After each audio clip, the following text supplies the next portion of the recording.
pauwi sa bahay nito. Pasado 4:00 ng hapon daw nangyari iyon. Hindi pa raw nakontento si Mang Kalo sa kanyang nasaksihan dahil nagawa pa nitong sundan si Mindong. At doon niya nasaksihan ang karumal-dumal at nakakakilabot na ginawa ni Mindong sa bangkay ng tao na pasan-pasan nito. Nang ibagsak daw ni Mindong ang bangkay sa lupa, ay doon lang napansin ni Mang Kalo na butas na ang dibdib ng lalaki at wakwak na rin ang tiyan nito.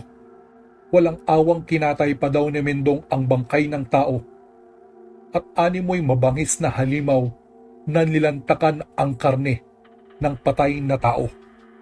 Aswang si Mindong? Gulat na naibulong na matandang lalaki. Nabigla pa nga raw si Mang Kalo dahil sa kanyang mga